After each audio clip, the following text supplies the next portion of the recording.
every year it seems like there's some questionable design choice with the new Pixels. Last year it was the massive notch in the Pixel 3 XL. The year before that, there was a strong blue tint to the screen.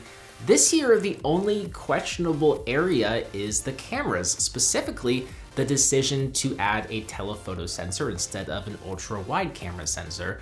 Now, there is also some critique of the not so great battery life, but that's more found in the standard Pixel 4, but we'll talk more about battery life later in the video. Google seems to have learned from its mistakes, and they got rid of the notch, and they added a higher quality OLED display with a QHD resolution and pixel density of 537 pixels per square inch. There is some color shift when viewing it at angles, but it's, I would say, in the normal range for OLED displays. What's also cool about this display is it supports a 90 Hertz refresh rate, which can be forced on in the developer options, and it just helps make content appear really smooth, and it makes the phone feel even faster than other similarly spec'd devices. And you know, just like anything, you will get used to it, but switching between the iPhone 11 and this device, I think the difference is very noticeable. There's also this ambient EQ setting, which is like the iPhone's True Tone display setting that tries to adjust the display's color temperature based on the surrounding light levels. It's hardly noticeable in my opinion, but it's an option. It's there for you. Also, 90 Hertz by default is dynamic and it only is available for some content. That's why you'll have to go into the developer options and force it on at all times if that's what you want to do. But doing so will decrease battery life by, I would say, about 10%. Now there's no notch, but I would say there is fairly thick bezels for 2019's standards, and that's because Google has added a front-facing camera here and some other sensors like radar technology to let you perform some swipe-based gestures and allow you to silence alarms without ever touching the screen. The gesture that worked the most consistently for me was when silencing an alarm by swiping my hand across the screen. You can also swipe to skip songs, which supposedly works with third-party apps like Spotify, but it did not work consistently for me at all, and as a result, I didn't end up using these gestures at all after the first day of testing this phone. I commend Google for trying something new, and I think they should continue working on this technology, but right now, they're just gimmicks to me. There's also this cool new facial recognition sensor built into the top of the phone, and it works extremely well and it unlocks the phone very quickly, faster than Face ID on the iPhones, in fact. But it does work with your eyes closed, meaning it's not the most secure face unlock method out there. I'll give you an example. So right now the screen's on, I turn it off, it's locked, close my eyes. There you go, it's unlocked. That's not good. Google is working on a fix that will be out in the next month or so, they say, but keep in mind that it's not going to be the most secure way to unlock your phone for now. So some people aren't going to like these slightly thicker bezels than the new Galaxy phones or the OnePlus devices, but it doesn't look too bad in my opinion. Now, what I do like about the design is the flat squared sides. I'm hoping Apple does bring this design back because I do like the added grip that the flat sides provide. Also, the back piece is frosted glass now, and it feels pretty good in the hands, except it is really slippery and it's certainly going to be prone to cracking. Jerry Rig Everything actually found that the antenna lines on the sides of the phone, which are covered up by paint, they hurt the integrity of the phone and can cause the top and bottom halves to crack when under pressure. That's also not good. Now you'll see a camera module similar to the iPhone 11 and iPhone 11 Pro, but there's only two camera sensors here, a 12.2 megapixel f1.7 main sensor and a 16 megapixel f2.4 telephoto sensor. No ultra-wide camera sensor that I find a lot of fun to use. Google says most people will benefit from the telephoto sensor and the improved portrait photos thanks to the extra data that the telephoto sensor is able to capture.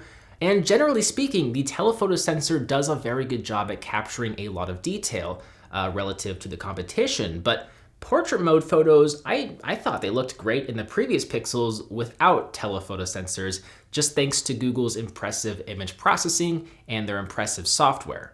So again, I would prefer an ultra-wide camera sensor instead of this telephoto sensor. With that said, the main camera sensor is still one of the absolute best mobile camera sensors on the market, but I would say it's no longer as far ahead of the pack as it was last year because Apple has really stepped up their game quite a bit with their latest phones. You'll see the Pixel 4's photos tend to be more contrasty and pack more of a pop than rival sensors, and it does an excellent job with dynamic range. Also, images tend to be cooler than, say, the iPhone, which, everyone's different, but I do tend to prefer cooler images than warmer ones. I still think the Pixel 4 captures the best photos of any phone overall, but when you factor in the lack of an ultra-wide camera sensor, it may still not be the best option for you. It just depends on if you only care about the main sensor and its image quality or its overall set of features. Oh, and one last thing about the cameras, there is no 4K 60 FPS video mode because Google says that the majority of users stick with 1080p. Even if that's so, that's not a good enough reason to not include a 4K 60 FPS setting. Okay, now with the cameras behind us, the number one reason why you would buy a Pixel is for the Android experience. It's an experience that Google, the creators of Android, has crafted and believes is the way all Android phones should look and feel. Android 10 is the latest version of Android, and it features these awesome new swipe-based gestures that are way better than the previous navigation methods found in last year's Pixels. You can now multitask and open up the app drawers separately. The whole layout is just way less janky than before, and with the 90 Hz refresh rate, content and scrolling is wicked smooth. There's also a new system-wide dark mode to help save battery life and make things easier on the eyes. We don't have the highest end hardware, but the Snapdragon 855 CPU and 6 GB of RAM offer plenty of power to run the most graphic-intensive apps.